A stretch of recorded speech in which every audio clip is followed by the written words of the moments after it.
Dan tiba-tiba ada suatu benda yang menghantam mobil mereka begitu keras, membuat benturan yang sangat nyaring. Arman pun cepat-cepat menghentikan mobilnya. Tak sabar lagi buru-buru turun dari mobil. Mengawasi keadaan di sekeliling membuat dia jadi penasaran. Benda apakah yang menghantam mobilnya begitu keras? Mereka semua pun bertanya-tanya dalam hati. Setelah diteliti, ternyata sebuah burung besar yang menghantam atap mobil mereka. Burung besar itu pun terkapar mati. Setelah melewati jalan yang cukup menegangkan itu, tak terasa mereka sudah sampai tujuan. Begitu senangnya mereka walaupun cukup melelahkan. Sepertinya lelah mereka terbayarkan oleh pemandangan yang begitu indah di kawasan air terjun. Panoramanya yang sangat alami membuat Arman dan teman-temannya enggan beranjak dari tempat ini. Begitu terpesonanya mereka dengan pemandangan di sekelilingnya, sehingga mengabadikan kenang-kenangan ini ke ponsel masing-masing. Tak terasa malam pun tiba. Cuacanya yang begitu cerah, bulan memancarkan cahayanya begitu indah. Terdengar sayup-sayup dari kejauhan canda tawa mereka, sehingga memecah keheningan malam. Dan juga tak lupa, sesekali mereka mendendangkan sebuah lagu, semakin menambah keceriaannya. Kobaran api unggun membuat suasana semakin hangat.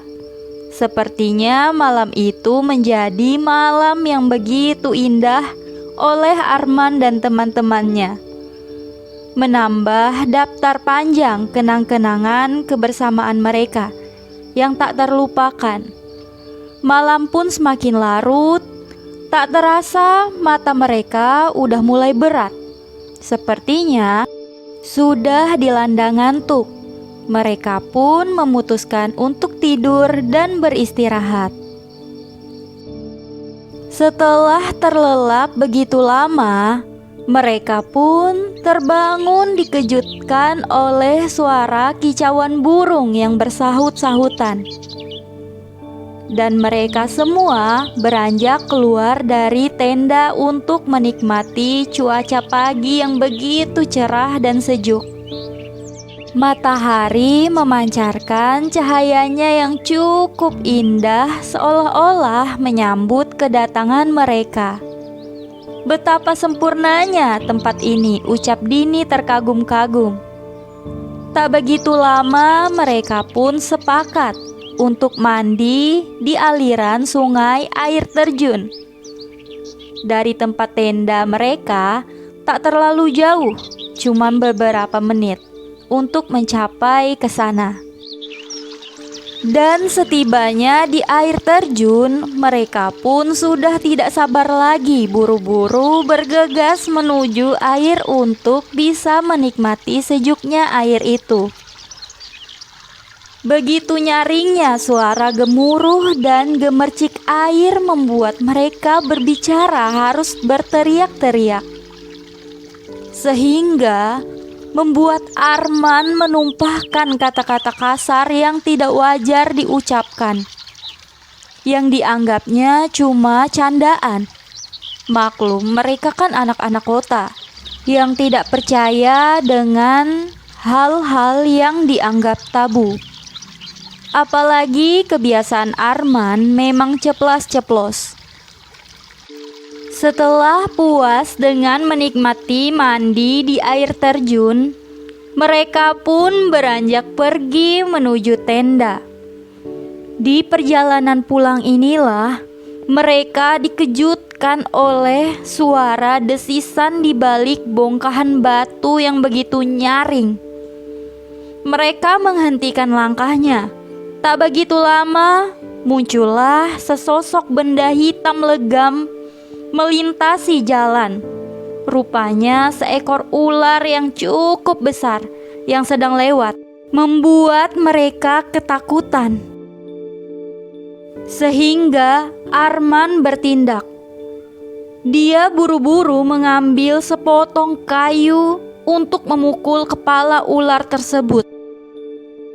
Langsung saja kepala ular itu mengucurkan darah yang cukup banyak, dan seketika itu juga sang ular mati terkapar.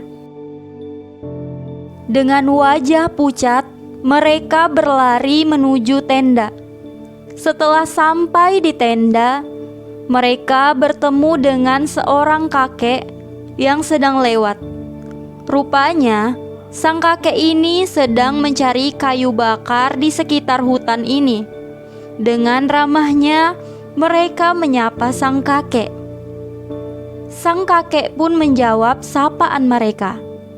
Dia pun penasaran dengan melihat raut wajah mereka yang begitu cemas dan pucat. Kakek pun bertanya pada Arman dan teman-temannya.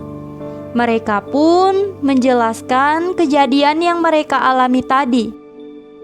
Setelah mendengarnya, sang kakek pun sangat terkejut. Dan kali ini giliran wajah sang kakek yang berubah pucat.